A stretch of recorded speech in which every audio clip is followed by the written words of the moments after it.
subscribe to 13 Mitigator Ford Fusion. I'd like to thank you for listening to Let's Talk Racing.tv.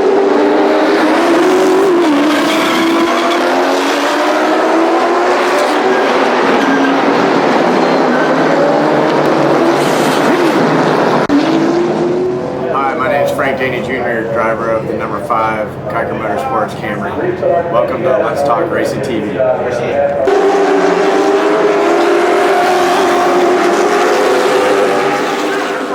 With Rockingham Speedway. Thanks for listening to Let's Talk Racing. I'm Tony Peter, driver of the number 17 Toyota in the NASCAR Camp World Truck Series, and you're listening to Let's Talk Racing.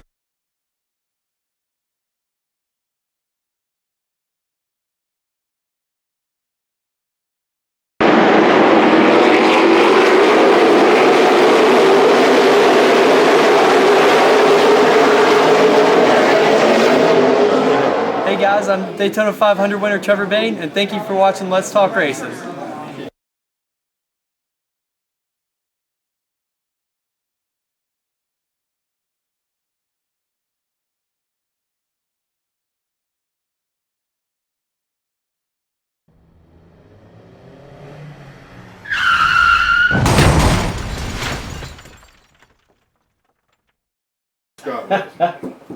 I'd like to welcome everybody to Let's Talk Racing tonight. We've got Scott Allen, Albert Pearce, and Jack Dodson, and myself, Roger Brehm, ready to roll on. What you got going with the chase here, Al? Why do you always say we'd like to thank you?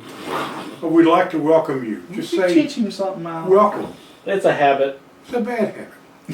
Had part, what has it been doing this for since what? 2001? I think you'd learn by now. I took my Oh, you sat there before and I used to do it and you never say nothing. Anyway. Hold on here, I got an important message. Oh, never mind. Was it Danica? Was it Danica sending you a message? I don't think so. No. It's, I heard you like that picture we put up there on the internet. you know, you're lucky you're still breathing. You're lucky you're still alive. I wanted one more meal out of you before Before you said I something. killed him. I'm going to have the Chinese guy come out of the back room tonight. He's gonna be sushi tomorrow. Yeah, it's kind of interesting. We got 3 guys among the bottom 4 right now of the chase group. Actually, we've got 4 of them. Yeah. Mm-hmm. Well, I don't think. Can you put the NASCAR, points up there, Roger? I don't think NASCAR would care too much if you know, Kane doesn't bother them a whole lot. Right. If he didn't make it, they wouldn't care. If he didn't advance, they wouldn't care. But if Junior and Jimmy and Keselowski don't get beyond this round, you're going to see an appreciable drop-off in interest, in TV ratings. Yep. Maybe you see a drop in attendance at racetracks. So I'm sure that NASCAR would very much like to see at least 3 of those 4 guys really crank it up this weekend, and if not this weekend, before they face a tough road at Talladega. And the thing is, Be stressful. just being 40-some points behind is not too bad, except you got all those people you got to beat. You got to pass too many people. So if you were second 40 points behind, Would do. it's it's doable. Because you've only got to beat one person. Well, now give the points list so we know what so we know who's who. There you go.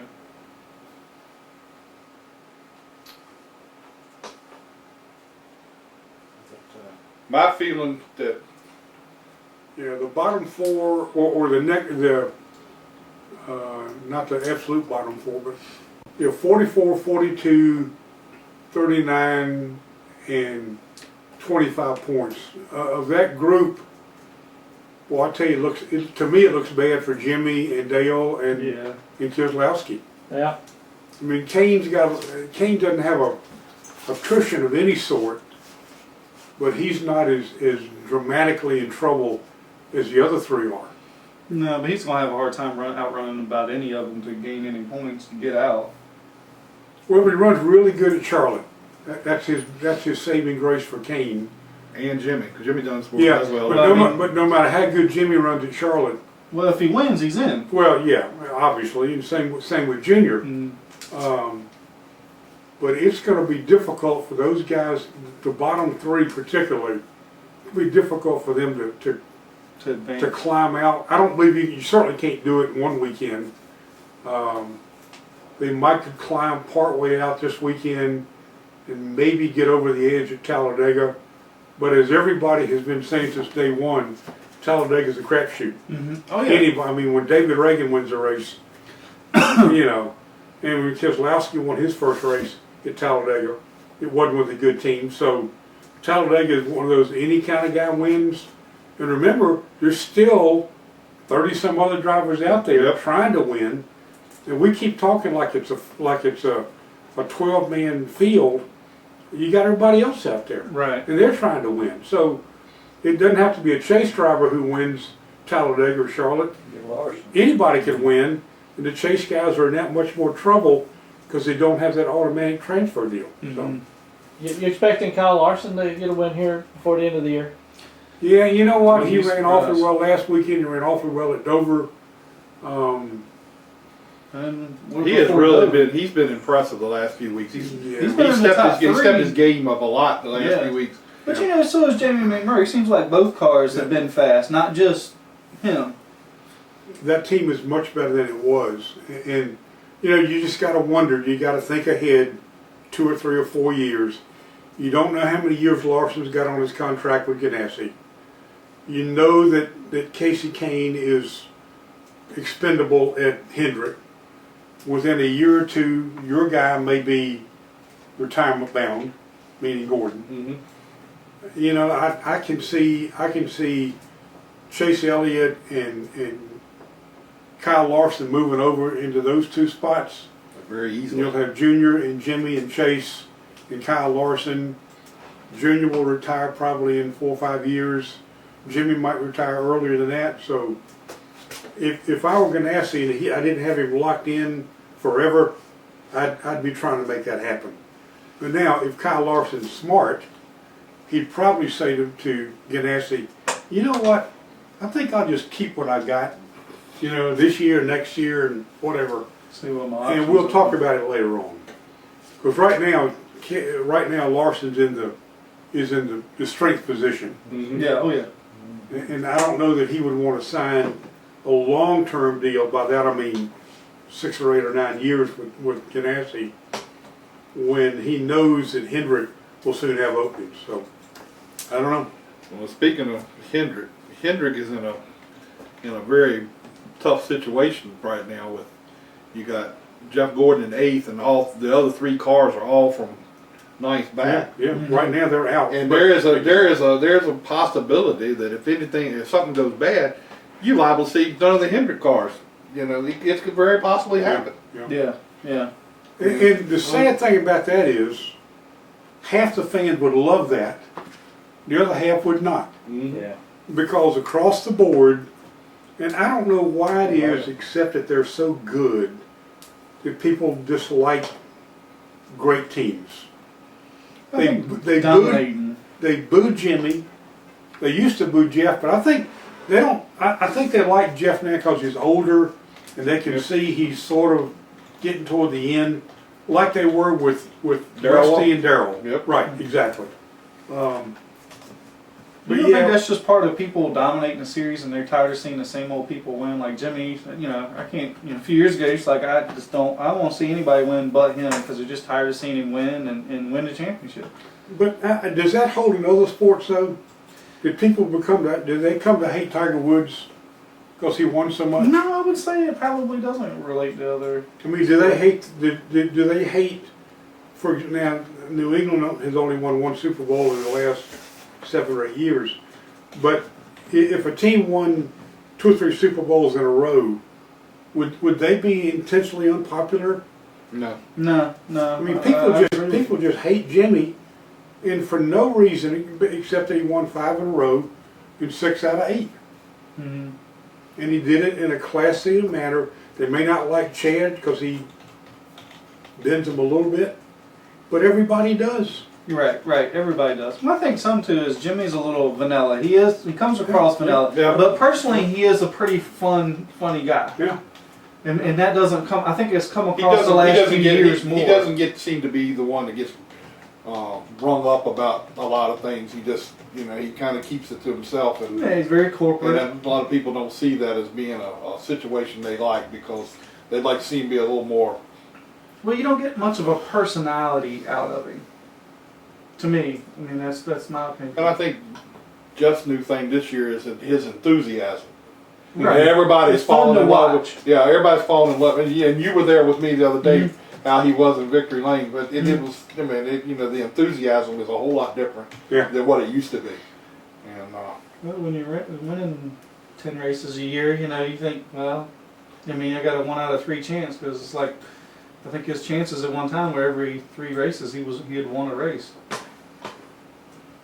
Yeah, it's interesting. He was saying at Dover 2 weeks ago that he refused to talk about 100 wins until he got to 99. And he wouldn't talk about 99 until he got to 98. And he kept backing it up. And I remember, Where's he at now? 93, I believe. 93. And I remember distinctly when he got to 90, which was this year, I guess. He's won 3 this year? He's won 4 this year. Okay, maybe it was last year then. He got to 90, or he got to 90 this year, certainly. I remember him saying something along the lines of, well, I don't want to look at 100 until I get 92 or 3 or 4. He said that at Martinsville last year when he won the race at Martinsville, that he was talking. Somebody asked a question about the 100. Yeah. But now he's at that point where, I mean, you can see 6 more or 7 more out there. If he runs 2 more years, If he keeps running the way they've been running, but sometimes, man, wins are so hard to come by. It's hard to say. Yeah, but there's for some reason that team has really gelled this year. Yeah. There seems to be a. And I've been around them a lot. That. I've been around them, and you were with me the other day. It's not the same mentality, and I guess it's because they've got some younger guys involved in it. Well, it does seem like they got a bunch of young guys, and there's a lot of enthusiasm. They're all very I excited. think it's going to be a real safe. that's a pretty good team. Play it And safe. I don't, Nobody's gonna it's take really no odd chances. that We people run booed wide him open. for years. Nobody- And now they kind of look at him as the old man, the senior citizen, the It'll be a whole different statesman. race than you ever seen before. The only great driver, or maybe only 2 great drivers I've ever remember in modern years who didn't get booed. I don't think anybody ever booed Mark Martin. Did they? I don't remember that either. And I'll don't tell you think somebody. Anybody booed Mark Martin. And Bill Elliott, for all those years, Right. yeah, he Won won. the popular fan. He won it like what, 9, 10 years in a row. He won it up until Senior died, and then the only reason he They didn't win gave it it is to because him. he withdrew his name. They gave it to Senior. Yeah.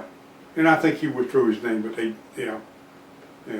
Al, you mentioned the other while ago concerned Talladega, and you thought that Talladega would be a crapshoot or so forth. Don't you see Talladega being totally different this year because of the race is handled, because they're going to be running much more careful and much more just running rather than playing. They're going to play it safe in Talladega more than they would be pushing the envelope. It depends on who the guys are that have got to win to get there. Now, Logano could just ride around. Logano could do whatever he wants to do and not have to worry about advancing. Whoever wins Saturday night will go to Talladega with an altogether different mindset that he would have gone in if he had not won this coming Saturday night. That's right. But I think the guys down in points, down in 5, 6, 7, 8, 9, those guys who've got to win, Or have a good, or they got to be somewhere to beat the other guys. and I guarantee you, every team will have somebody with a calculator and a clipboard saying, you need 2 more spots, or you need to pass Kane, or you need to pass Ryan Newman, or somebody like that. Now, speaking of that, And those guys will run, I think, no matter what the risk involved is, they'll do whatever they need to do to get that spot. Because it's a 3-race season. And if you don't, they kind of got to play it safe because they can't go beyond that. right, it doesn't matter what happens after Talladega. Yeah. And you know, unless you are one of those 8 that move forward, so you might as well go for it. You know, if you're running, if your guy tells you, okay, we are right now 19 points, we're 3 points behind, and we're at 10 laps to go, and you gotta pass these people. Well, if you don't pass them, you can finish outside the top 8, and you won't move forward. If you try to pass them and wreck, well, nothing lost. Nothing exactly. There you go. Of course, you never know if it creates the big one and somebody that's in front of you gets. No, I know, yeah, but that's Wrecked why, out. that's Now why, more than any other track, that's the one where they just go in and say, okay, let's do what we can and Hopefully you survive. hope we'll come out of here with 2 feet on the ground. Right at the back till 20 laps left. Were you surprised at Dover? Now Kurt was like tied for going in, and then Kevin passed him with about 20 to go. I would have thought Kevin would have backed off and let Kurt finish ahead of him. No, I mean, I know how both of them are, and I wasn't surprised. I kind of was, because sometimes, I mean, I don't know how him and Kurt get along, but I know Kevin had passed with Childress. He was very teammate orientated. You know, if he had to back off to let him have a spot to get into the chase, he would have done it. Different circumstances this year with Stuart Haas. I think that was a.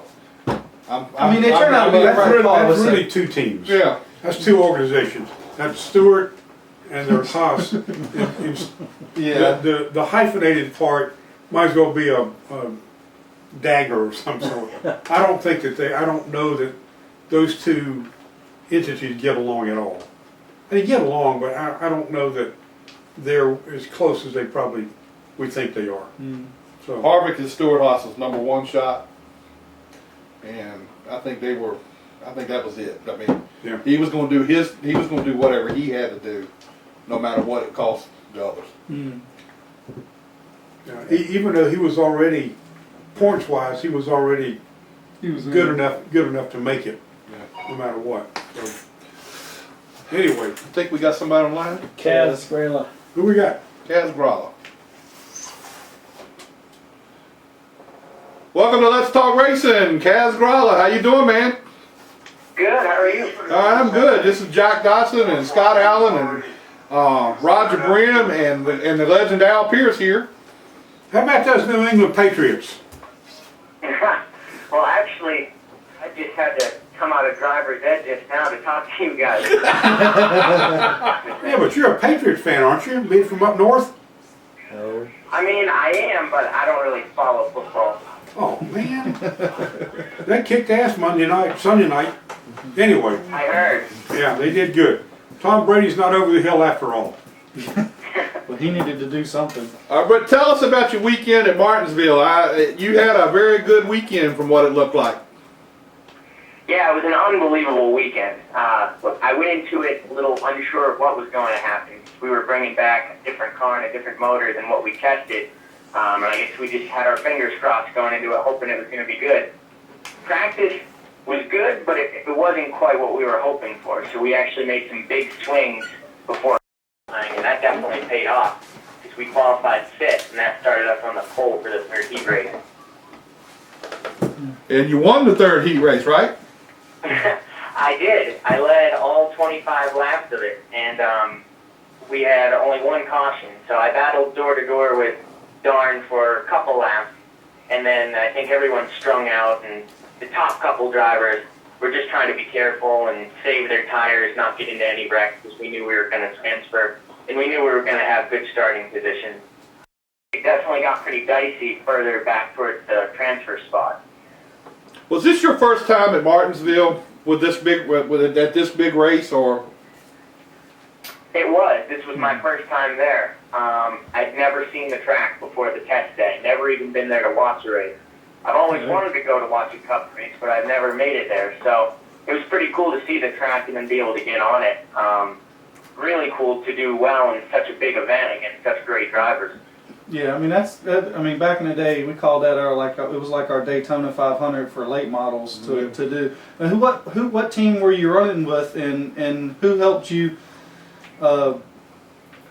like learn the line or how to get around there to give you tips? I had Derek Campbell, crew chief, in the car as always in late models, and he's really, really good. He knows exactly what he's doing. He's run well at that race in past years, but really nobody helped me with the line. I just kind of figured out in the first couple laps and then kind of stuck to it. with it being a half-mile track, I think that's sort of my strength at this point because I've driven more tracks around that side than any other side. So I kind of had an idea of how I had to get around it. So other than yourself, I mean, take a look at the Martinsville. What did you think about all the racing there at Martinsville, other than what you did otherwise, about the other guys that were racing? Tell us how you thought about Martinsville.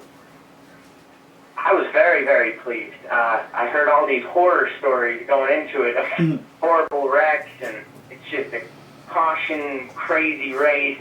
And really, it didn't turn out to be that bad. It had a lot less cautions than were predicted. And I thought the racing was great. I mean, every single lap there were people side by side, 10 different side-by-side battles on the track at any time. So I thought it was awesome. And the track has a ton of grip, and the outside line really isn't that bad. So I think that helped get side-by-side racing. The big question is, did you have or did you enjoy a famous Martinsville hot dog? I saw plenty of people enjoying them, but I actually enjoyed the not as famous Martinsville pulled pork sandwich. Okay. Well, you're not really a Martinsville veteran yet, so you gotta have at least one or two Martinsville hot dogs before you go. That's good. Now, what are your plans? And I know Martinsville is one of the, one of the final big late model races of the year in the Southeast. What are your plans for the rest of the year, if any? Well, right now we're planning on doing the Myrtle Beach 400 and most likely the Southern National Fall Race. And in November I've got this competition actually with 4 other drivers. And the winner of that competition gets a ride in a snowball derby. So I'd have that planned if I were to win the competition. But right now I've only got really 2 more races planned in the stock car world. And next weekend I'll be doing a sports car race at Watkins Glen. Oh, okay. So you gonna be racing for Rum Bum again? No, this is actually going to be a NASA event, I believe. So I'm actually just going to be driving one of my friend's cars. Oh, okay. That'll be fun. All right. Well, now you're gonna do the Myrtle Beach and the Southern National. Is that your car, or is that for somebody else? Well, it'll be my car, as in Garrett Campbell's car. That's the late model that I always run in. So it'll be in my normal ride. So you won't be working with Jamie Yelton again this year? I will not be. He's pretty booked solid with drivers, so I think he's going to be busy and having fun himself. Right. Is that Fathead? That's Big Head, yeah. Big Head. Yeah, Fathead Racing, yeah, Fathead. Yeah, that's his nickname. Now you mentioned you've got a sports car race coming up. It'll be roughly in the middle of October up at Watkins Glen. I know the U.S. Grand Prix used to be there in either September or October. There's always some debate about taking a chase race to Watkins Glen in the fall, and people say, "Oh, it's too cold, you can't do that." Is that wrong? I mean, you've raced up that way enough to know that would September or October, early October, be okay for a cup race at Watkins Glen? Weather-wise? Yes, it would be cold, and I think really the biggest thing that would come down to as far as competition would be with just single car qualifying. You need to give them 2 laps instead of 1, but that's not an issue because Cup does the group qualifying now, and they've always done that on the road courses, so they can take 2 or 3 laps to let the tires in the car come up to temperature if they need to. So I think that would work out just fine, but I would love to see a road course in the chase. I think road courses really show a little bit of a different side of driver talent. I think it really focuses on the driving aspect rather than just solely the racing aspect like an oval. And I think that would definitely change up the chase a little bit to have that. I would enjoy it. Yeah, there were obviously the two road courses being mentioned would be Sears Point and the Glen. Sears Point being owned by Bruton Smith probably would not get a chase race. The Glen being owned by NASCAR would get a chase race. But I kept thinking, mid-September, late September, it would be beautiful up there, it would be crisp. And I don't know why people keep saying you can't race at Watkins Glen after Labor Day because they've done it for years. Yeah, I agree. I think it would be a great thing for them to do. And I'm not sure if they'll do it anytime soon, but I wouldn't be opposed to it. I think it would just make this new chase format even more exciting. Well, it's basically whatever the network wants. I think next year's schedule's already set, but I think whatever NBC TV wants for 2016 and beyond, that might dictate, who gets what. But it should be. It would be nice up there. The U.S. Grand Prix was a great event, run at a great time of year. It was beautiful up there, and everybody had a great time. So, why they moved it, I don't know. But there's no. Well, I guess they race in Texas now. Mm-hmm. U.S. Grand Prix. One more question about road racing. The Action Express team that won the championship this year down at Petit Le Mans the other day. Did you realize, you may know this, you may not, you realize that the team manager of that organization is an old NASCAR Winston Cup Series director, Gary Nelson, and the director of competition for that championship winning team is a former late model driver from this area by the name of Elton Sawyer. So it goes to prove that you can be a round track racer all your life, but if you're good in racing in just overall, you can go to another series and create a pretty good organization. Absolutely. I don't know that anybody ever thought Gary Nelson and Elton Sawyer would be the leaders of a team that won the Tudor, it's now called Tudor Sports Car Series. No, I didn't know Gary Nelson. Yeah, Gary Nelson's the team manager and Elton's the competition director. So anyway, Will you be doing any racing for Rum Bum next year, or is that just a once in a while thing for you? Well, we don't have anything planned for that right now. Unfortunately, that team sold their second house car that I raced in January, so I'd have to be in the primary car. And so we're not really 100% sure if I'll be able to do that or who their drivers will be next year. So I guess we'll see. We'll just play it by ear. And if they wanted to have me back, if they had an opening, I would absolutely love to do that because I had a ton of fun in January. All right, well, tell us about your K&N season. The last time I talked to you was here at Langley when you did the K&N race, and I was one of the first guys you got to when you come out of the car. And from that point on, you seem to be very strong the rest of the year. Yeah, our K&N year went extremely well. I just went in hoping to get some top tens and really gain some experience and maybe prepare for next year a little bit better, having gone to the tracks for a second time. But we ended up getting 4 top 5s and 10 top 10s, so that was really, really cool. And we ended up 7th in points, so I'm definitely pumped about that. I think we had a very successful season. And the couple of tracks that we did go back to for a second time, I was already much better there than I was the first time. So I think next year will be a whole season of that. So will you be back with Turner Scott next year? We're not 100% sure right now. With the season having just ended, we're still, figuring everything out for next year. It's pretty difficult to do all that stuff. So we're working on that right now, but I think I'll be back in K&N next year. I'd love to be. Now, so far as next year, are you looking at any like truck rides? Because I think you've done well enough to deserve a shot at a couple of rides to try. I mean, we have thought about that, but I mean, I think our primary focus would definitely be the K&N series, since I can run for points in the K&N series. But yeah, if there was a truck opportunity there, I'd absolutely love to do that as well. When you first came on with us about 10 minutes ago, you said that you had to come out of class to take this call. Driver's ed class. Driver's ed, is that correct? That's right, and I'm currently thinking about what the teacher thinks with me being gone for 15 minutes. I'm thinking you should be teaching the class. I can't imagine why you'd have to take a driver's ed course. Do they know that you race? I mean, do they know who you are? he didn't know at first, but I think he figured it out. We haven't been in a car yet, so I figured as soon as we got into a car, something was up. But no, he figured it out in the classroom before we even got there. Yeah. It'll be an interesting, Yeah, right. Because I gave my driver's ed teacher a little hard time too, but you can really give them a hard time. So listen, if you need to, you can go back into class and give him the phone. And we'll explain to him what you've been doing.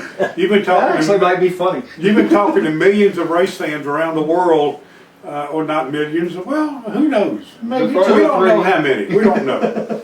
But you can tell him you had an important international call to make, and if he doesn't believe you, we'll send you a get out of class free note or something like that.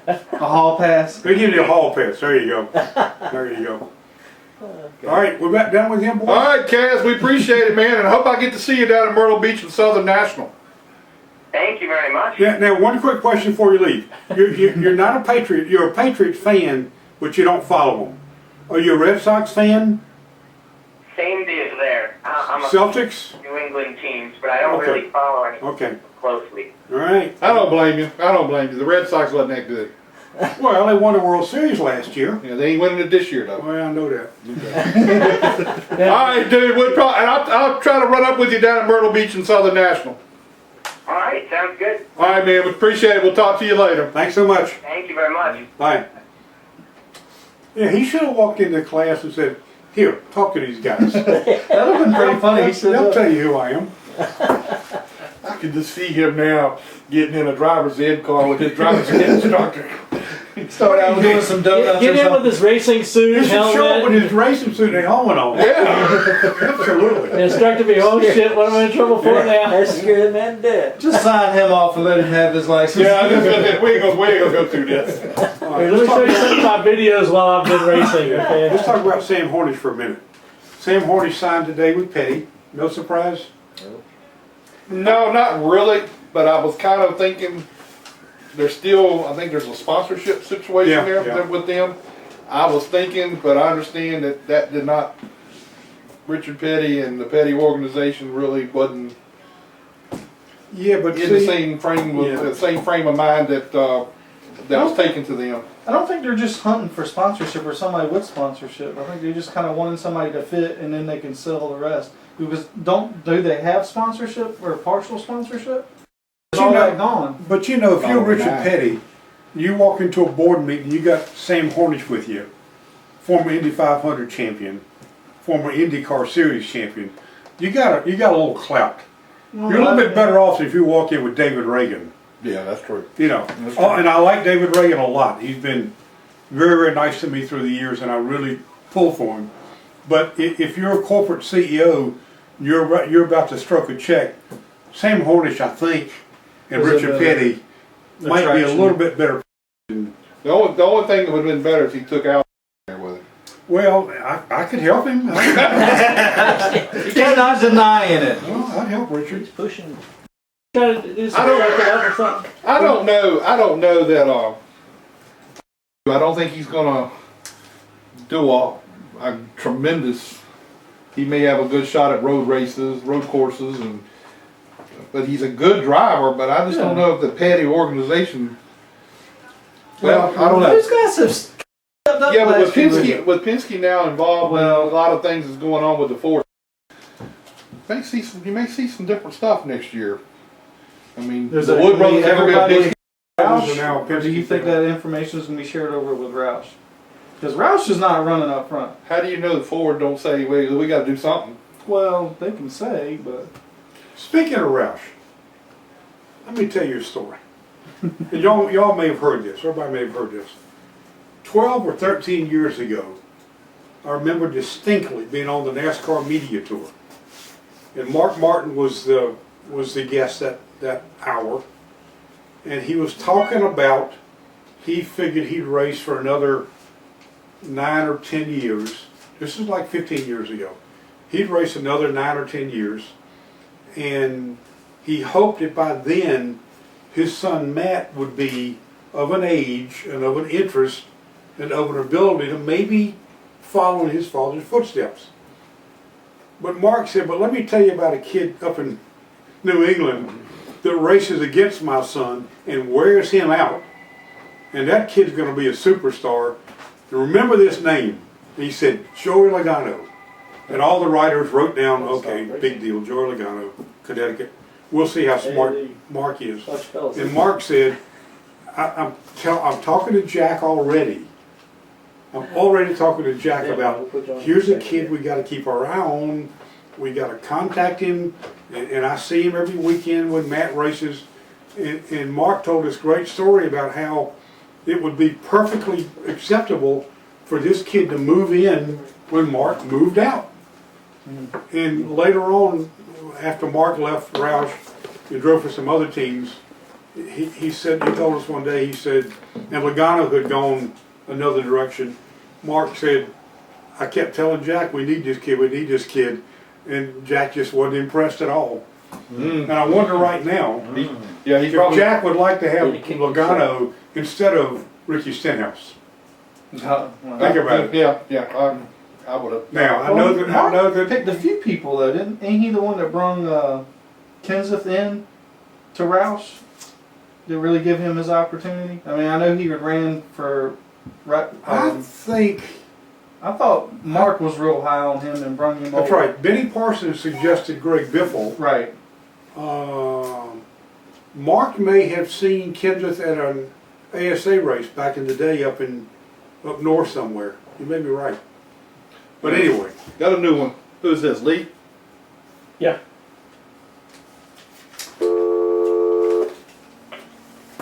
Welcome to Let's Talk Racing, Lee Pulliam. How you doing, man? I'm doing well. How about you guys tonight? Oh, we're doing good. You got Jack Dodson, Scott Allen, Roger Brehm, and the legend Al Pearce here tonight. So, tell us all about Martinsville, man. You did a great job up there. Yeah, we had a really good car there from the test, and all the way up into qualifying, and just caught a car at the wrong time on the European style deal. Just being missed the pole, but I knew they had a really good race car, and me and Peyton kind of stepped out for a little while and led some laps early, and just wanted to be in position in the top 5 when we got to halfway, and was running third. So, just had the invert, fell back there. Seemed like I was in an uphill battle the whole second half of the race. My line never went on restarts, lost positions, gained positions. Every time I get to 5th or 6th, somebody would punt in. I mean, we just had a very interesting Sunday at the track, and finally fight and clawed and had a little luck with some people having misfortune, and was at the right place at the right time at the end. Now I'm going to ask you about a very sensitive subject that I have a lot of feelings about, and I want to know about this national championship thing, because it really, in a way, it ticked me off to hear about it. So give me your explanation on the national championship thing. We won it. Great year. So kind of might not say it on paper, but the way I feel about it, what all went on this year, I feel like my team and everybody that worked so hard. We might not be on paper, but I feel like we got the job done, and me and Keith Rocco had a good battle all year. That's about all I have to say about it. Yeah, it was, to me, it was just, it's just kind of weird how that ended up, and I say you won it too. I really do. I think you had the better year. Yeah, where we race at, the cars don't pull over for you, and we don't get the option to start 10th every week and take the lead in 3 laps. So, it's just real racing where we come from, and none of these guys are pushovers down here. It showed at Martinsville on Sunday. All the guys I raced with were at the front all day long, and that's where racing's at here in North Carolina. So what is your plan for the rest of the year? I mean, are you going to be going to the other big races, or? Yeah, we're planning on running the Big Kinley race and the Big Myrtle Beach race. Right now we're just trying to catch up on things here at the shop, and got some customers that's going to run some races in Orange County and a few other places, but just trying to catch up. We've been working quite a bit lately. We built a new shop this year, and everybody's been doing a lot of things out of the garage. So a lot of guys are coming out of our shop each and every week. And just really excited about that, and just looking forward to the future. How many cars did you have at Martinsville that you were involved with? I maintain Rusty Skews, GR Wall Drop, and Garrett a bunch of stuff. Garrett and Rusty got in a wreck on the first lap of the heat race and just never was able to climb out of that. GR had a really good run, really fast all weekend. Ended up 16th. He got penalized for something on a restart and cost him a couple laps, but he had a really fast car. He passed a lot of cars all weekend, and that's to be his first time ever at the racetrack. That was pretty impressive. Now, will Rusty be running the big races too, or is he done for the year? I think Rusty's going to run Myrtle Beach, and a bunch of people up in the air about Kenley right now. I'll have Dalton Farden at Kenley for sure, and possibly a couple more. So just really looking forward to the races here at the end of the year. We got all our stuff pretty much in the shop, nice and clean, not a lot of damage to most of them, and just kind of being able to provide on for these big races. So what's next year look like for you? What all you got planned for next year? Back in the same situation next year, or what's going on? Yeah, that's the plan. Right now I'm in a really good situation with Travis and Eddie Kiker. Those guys have been really awesome to me and a lot of fun to drive for. Just enjoy working with those guys so much. And they don't ask no questions. They know that I get the job done at the shop and have it like it needs to be when it gets to the track. So just really good people to drive for. Really top-notch organization. So I'm looking forward to next year. Hopefully be fielding a couple cars again next year for some different people, and just see what happens. Will you be running one track in particular, or are you going to be doing some moving around and trying to go for the national championship again? I'm sure we'll be jumping around. I kind of get bored just at that one racetrack, so for me it's a lot of fun just changing it up. It keeps me sharper as a driver, just changing it up. So we run as many different racetracks as we can within reason. You know, we run 4 or 5 different racetracks this year, and that's a lot. We race every weekend somewhere, so it's a lot of fun like that. Though it keeps it scenery different, and get to race more people and more different competition. So I think it makes us better at the end of the year. Lee, this is not the first time that a driver with a clearly superior record did not win the national championship, lost it to a guy that you might call him a cherry picker. If drivers were allowed to sit down with NASCAR and create their own championship format, what do you think you guys would do differently? Well, I think a lot of people think a Touring Series would be the answer, but the only problem with that, it cuts out your modified drivers and stuff like that from upstate. So it's kind of neat the way NASCAR's got us all combined together. The biggest thing I think, like right now, instead of a guy, I think a guy that wins at one racetrack. I know he won it multiple this year, but the majority of his wins come from one track. I think that guy should be a track champion. He should be proud to be a track champion. There's nothing wrong with that, or state champion or whatever. But I think NASCAR should look at it and say, hey, we're going to take a maximum of 6 finishes per track that you run at. It'll still be 18 finishes at the end of the year, but you'll have to run at least 3 different tracks to be eligible for national. So that guy may have this track bought off, but it's going to be really hard for him to buy 3 tracks. So I think that would encourage people to race at different venues more often, and it would encourage parity, and you would see the true guys that could adapt to different situations, different racetracks at the top at the end of the year, whoever would be. If that were the case, just say overnight NASCAR took that suggestion from you, which 3 would you pick?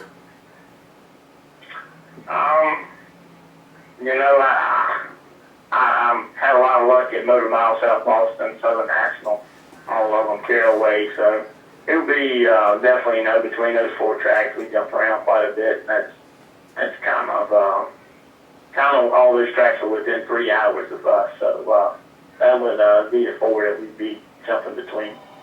Yeah, but you'd have to run at least, well, you have to run 6 at each place, at least. That's what I'm getting at. Okay, yeah. Yeah, I think that's a good idea, honestly. I mean, that sounds. How does it feel, Lee, when you go? I have been to several late model races and been around. And how does it feel when you show up at a racetrack? And I've heard this. When Lee Pulliam shows up at a racetrack, he's the man. He's the odds-on favorite. How does that feel to you? It's pretty cool. It's a lot of pressure, and we try not to look at that ourselves when we roll in. We try to be humble with how it is, because this sport, everything changes fast, and you know, it is a lot of fun knowing that guys are watching you, but at the same token, that's a lot of pressure, and it's a lot of people working to beat you. So people always watching you, people always trying to figure out what you're doing. It's a tough situation, but I wouldn't trade it for anything. It's definitely a lot of fun, and I wouldn't want to be the guy looking at somebody else saying, "Hey, it's going to be tough beating them tonight." So it's a good situation to be in, but at the same time, it takes a lot of work to stay at the spot that we've been for the last 3 or 4 years. All right, I'm going to ask you a question now. It's completely out of racing. Are you ready to go hunting after the season's over with? I almost got in trouble. I was a little late on the phone tonight. I just got out of the deer stand, and I got back up here to the shop. I'm all about working all night on this at the shop and getting it done. But when hunting season comes in, it's almost 5 o'clock. I got to get out the door. So been the deer stand this season. Been the last couple of days. No big boy hadn't messed up yet, but we're working on it. Well, let me ask you a question. Do you still go over on the Eastern Shore? You were on the Eastern Shore not too long ago, or a couple years ago. I ran into you down here in Capron when you stopped to get gas, and you were coming back from the Eastern Shore. You still go over there and do some hunting and fishing and stuff over there? Yeah, we actually, I missed out this past year. We was working on the deal with Tory and doing a lot of PR stuff at the beginning of the year, but you know, we're planning on going back this year. Those guys have been really good to me. All those guys on the Eastern Shore are actually a big part of me being able to move up and run late model races when I made the jump from limited. So a lot of good memories out there, and we'll definitely be making some more this year with those guys for sure. All right, man. Well, we appreciate your time tonight, and congratulations on the win at Martinsville. Hopefully I'll get to see you at Myrtle Beach and Southern National and be able to come by and hang out with you for a little while. All right, thanks, Roger. I appreciate it. You're welcome. He just lost a finger. He just lost a finger. I was a big Lee Pulliam fan until he called me Roger. It's going to take you a while to let That's what happens when you have a voice like mine, okay? Let me tell you something. I'm going to see him in Myrtle Beach. I'm going to make sure I see him at Myrtle Beach. You going to get this straight? I'm going to walk up to him and I'm going to ask him, do I look like Roger? Get Spencer's on the phone waiting. Welcome to Let's Talk Racing. Spencer Gallagher. How you doing, man? Roger, what's going on? How you doing? Oh, yeah, I love it. Spencer, this is not Roger. This is Jack Dodson now. Don't make me call Dave Talman and come over and get you straight now. and see, I was going to be one of your biggest fans. You went and called me Roger. Now, I ain't too sure I'm going to be your fan no more. But you'll get over it. So sorry. How can I ever make it up to you? I tell you what, you're going to be at money. He's a dime a dozen. Are you going to be at Martinsville? I think I will be, yeah. All right, well, I'll see you at Martinsville. We'll get that straight. Hot dog. All right, man. Buy him a hot dog. There you go. That's what he said. He said buy you a hot dog. All right, man. Tell us about that win the other night, man. Well, it was a hell of a race. I'm here to say early because Rebel Chevrolet was screaming all night long. And I like to think they knew what was going to go on. So they handicapped me a little bit, starting from the back. Just made the show all the better. I thought it was going to end up between you and Grant there for a long time. The two of you guys were running 1-2 for a good little stretch of that race. Man, oh man, I'm telling you, that was going to be the race of the century right there. We were getting ready to have a barn burner. unfortunately, he cut that left front, ended up in the fence, but I was having a blast every lap he was around me. But it made a little. I'm sure you breathe a little easier once that happened for him. Well, just a little bit, you know. Teammate or otherwise, it's always a little sigh of relief when one of the best in the business isn't in contention anymore. Yeah. Now, does Dave work on your car or work on his car? Pardon me? Does Dave Talman work on your car or on his car? Dave Solomon would have been on the 90 crew for that, so that would have been Grant's crew for that. Okay, well that's the reason why I hit the wall. Okay, I got you now. Oh, I'm telling you that. Rude. Tell him Roger said that. Yeah, blame it on Roger since you done started. So Where was this race? Kansas, Oh, okay. the ARCA race. Friday night? Yeah. Oh, okay. Okay. So he won the race, and after the race is over with, I know they asked you a question about what your plans are for next year. So won't you give us a little heads up on what's going on? Well, in 2015, I'm going to be running the Legion Travel Chevrolet full-time in the NASCAR Insider Truck Series for GMS Racing. Oh, well, congratulations. All right. That's good. I'm glad to hear it. Thank you. I appreciate that. So will y'all still will you have 2 trucks next year, or is it just going to be the 1 truck, and are you still going to have an ARCA car or whatever? We're shooting for 2 of the trucks. The ARCA car we're kind of going back and forth on right now. A couple of deals trying to make happen. So watch that space. I'll be sure to let you guys know and figure it out. So have you got everything lined up? I mean, Allegiant's going to be back with you next year. How's everything else looking as far as sponsorship? Legion Travel will be back on the truck full-time next year in 2015. That's my primary sponsor. And we got a couple more that are going to be coming on. We're looking into it. Again, can't right now. We're still in the middle of silly season. But everybody's going to know pretty quickly. I mean, that's got to feel pretty good to know that you already have a ride and that things are already lined up, secure for next year, and you're not hunting for something. No, it really is great because it frees you up to focus your mind on the other things at hand. I mean, you know, GMS Racing, we're a team that's talking about expansion going into 2015, so having that out of my way and off my plate lets me focus on other things to help my team going forward. So how many people do you have working there at GMS with you, and what all kinds of what's left for the rest of this year? I mean, I know the ARCA season's over. Are you going to be running any trucks or anything the rest of the year? Yes, sir. We're going to be running the races at Talladega and Homestead with myself, and of course Joey Colbert's going to continue in his full-time season. Okay. That's good. All right, Roger. 3 pretty good tracks. Have you ever raced at Talladega before? Not in the truck. I'm looking forward to it, dude. Those guys get after it, man. I'm telling you. Yeah, I was on the edge of my seat all the time watching the truck play races. They're such a good show. Well, you know, I watched you the other night after the race, and I don't believe anybody could be any more excited than you were when you won that race the other night. Hey, I celebrate like I made it, man. Well, yeah, I think you did. I think you made a big effort there to you're moving on now. Mm-hmm. So and the good thing is you don't have Dave working on your car, so you know things will be good. Left front.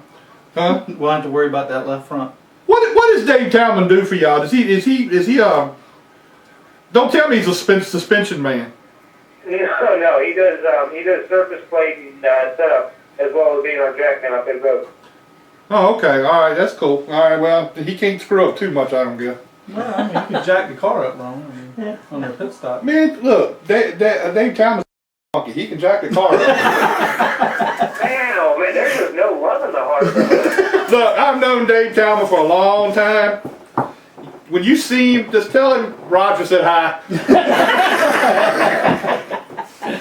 You just having all sorts of fun with that tonight, aren't you, Jack? Spencer, you've run ARCA cars at Talladega, is that correct? Yes, sir. Do you have any feel, has anybody told you how a truck will feel different from an ARCA car at Talladega? Have you talked to anybody that's also done both, or will you kind of go in there blind and hope to learn as you go along? Well, nobody's specifically told me. I'm sure I'm going to hear an earful from Mr. Coulter when we get there. But I'll tell you this, having run the trucks at 2 of the pretty big and fast tracks, Michigan and Vegas, I feel like I got a good idea as to how they're going to be, which is to say it's going to be absolutely insane. Okay. That's, you know, that's not always a good thing though, you know. No, it's going to be crazy. I'm not going to lie to you. I'm going to be flying by the seat of my pants. The trucks are at least 5 times more sensitive in the air than the ARCA car. You know, in an ARCA car, you get up behind somebody, you get an air quotes draft, and it might be, you know, 100 RPM a straightaway. You get up behind somebody in a truck, it's like you just hit the turbo button in a video game, man. It's crazy. Oh, okay, okay. And you go from there to Phoenix. And of course, the second best thing about being in Phoenix is In-N-Out Burger. In-N-Out Burger, right? Have you been to In-N-Out Burger? Many great features of the West Coast that are superior to the... Well, football not being one of them, of course. But anyway, you've been to In-N-Out Burger in Phoenix, right? Yes. Okay, good. So that makes your trip worthwhile no matter what happens on the racetrack. Well, absolutely, but I'm here to tell you, if you're going to Phoenix and the first time on your list is In-N-Out Burger, congratulations on doing Phoenix wrong. That close to the border, it's got to be Mexican and only Mexican. That's the best Mexican food you're going to find. Yeah, maybe so. Maybe so. I don't argue that. But I got to have my In-N-Out fix when I get there. I can't say I blame you. I can't say I blame you. Mexican the rest of the way. And then you come back and you do Homestead. And that'll be a Friday night race, is that correct? Mm-hmm. Okay, okay. Now, will Dave be going with y'all on these truck races? Yes, he will. Oh, well. Good luck anyway? Yeah, good luck anyway. Boy, oh boy. I'm going to get him on the phone one night and I'm going to talk to him too, so I'll get him. Spencer, let me ask you a halfway serious question. You know, most race drivers tell us that they dream about their first win, they imagine what it's going to be like. Was it like you thought it would be to get the flag first and go to victory lane? Was it everything you hoped it would be? It was everything and more, man. You know, it's just like you said, every driver dreams of getting that first checkered flag and what it means to them. I mean, to me, it was the culmination of everything we've been doing since we started being an independent operation, me with relatively little inexperience. It's just seeing all those dreams come true all at once. And I wish I could tell you guys before how it felt at the end of the day. I really can't.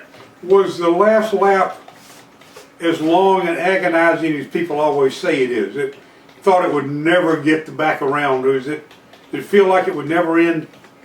Oh yeah, no, it's I'll just walk you guys through my thought process for about the last 3 laps really quick. It goes a little something like this. Don't look in the mirror, don't look in the mirror, don't look in the mirror. So yeah, man, it's the last lap of that race. It's a cliche for a reason. The last lap of the race, you're getting ready to win. It's the longest you'll ever drive. You hear things that you hadn't heard all day. You know, the car's not ready, just, you know, you hear rattles and all. And I definitely started feeling things I hadn't felt. I went off into the green, I started feeling a little right front shake. I'm like, oh God, no, please no, please no. I was going to say, my first win, it was kind of funny when I went into 3 and 4 coming out. Don't look at me funny like that. Then my legs started shaking. I was like, man, I thought I wasn't going to be able to hold the gas pedal down. Did you tell your crew, don't talk to me? You know, some drivers say, don't talk to me the last 4 or 5 or whatever. Were you driving basically alone, or did you have them coaching you the whole way? Well, when I get out there, I do like to be pretty alone on the radio. I always tell my spotters to keep it pretty clipped. They kind of just want to hear the facts and just the facts, as it were. Okay. Good deal. Yeah, I'd be a little nervous too. I'd be out in that last lap and be hearing all that funny stuff and no Dave Talman worked on my car. All right, I think we beat on that poor boy. I hope he's not listening. I don't even know him, and I feel sorry for him. Jack, that boy just may come a hunting for you. I ain't worried about him. He's not in front of yours, is he? Yeah. God, I hate to be an enemy.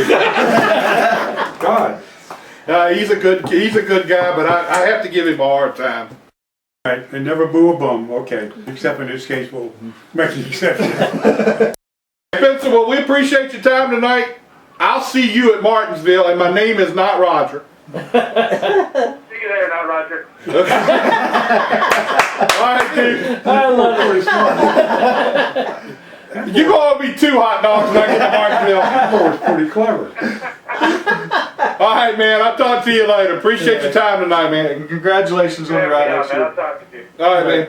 Bye. All right, bye. Because you said my name is not Roger. You said, okay, not Roger. I like that kid. I don't even know him. I like him. Before we get off the air, I saw a thing you put up there a minute ago. I want to know who Joe Staples is. He's a big arena fan. He's a big arena fan. He owns that office supply chain. Staples? I don't. He's an arena official. He's an arena official? Yeah. Well, Mr. Staples, I know you're out there listening because evidently you are. If you want to talk about him, call him. Because that's the only people who want to talk about him. All right, boys. I'm hungry. Oh, yeah, okay. It ain't even 8 o'clock yet. Early. It ain't even 8 o'clock yet. Goodness. It's almost time. Just a few more seconds, it'll be time on it. It will be time. 1 minute. So, going to Charlotte? Yeah. Friday morning, very early. You going to Phoenix? Going to Phoenix, going to Homestead. All right. Going to Martinsville. Oh, I figured you'd be at Martinsville. Yeah, not going to Talladega, not going to Texas. So, I'll have a big time. Yeah, you go to Martinsville, of course. Yes. Where are you staying? Don't know yet. Oh, okay. May stay with my son, but I mean, that's left in the air. We don't know that yet, but. They usually do that on Friday night, don't Yeah. you? So we'll come up with a plan between now and then. Okay. I'm at the airport near Greensboro. I am it's funny, from my motel room, from the parking lot to the racetrack parking lot, it's 43 miles. Yeah, that's not there. And I kept thinking, what a great number from Greensboro to Martinsville, 43 miles. There you go. In many races as he won there in 43. Yeah, that's So anyway, a good one. Does he still have the most wins there, I think? I think so, 16 or 17. I thought it was Daryl may be second, but anyway. Let's go there now. And Jimmy's got 9. And actually Jimmy's 9 may be more impressive than Richard's 16 or so, because the competition level now is so much more difficult than it was back when Richard's day. Yeah, you probably had 5 cars to worry about. Now you got. Jeff's won a few too. Just won there 8 times, I think. I think Jimmy's one up on him. And I was there last year. That was fun. I think Hendrick has 21 wins there. He's got 1 by Bodine, 4 by Waltrip, 9 by Johnson, and 8, 9, 17, 18, 19, 20, 21. I think that's right. I'm glad you said that because I was there when Bodine won. Yeah, I was there. And I was there when Waltrip won all his races there. Yeah. I remember those real That well. just means you're old. I wasn't talking to you. I was talking to Jack. What did you say? I know that. All right, we're out of here. Catch everybody next week on Let's Talk Racing.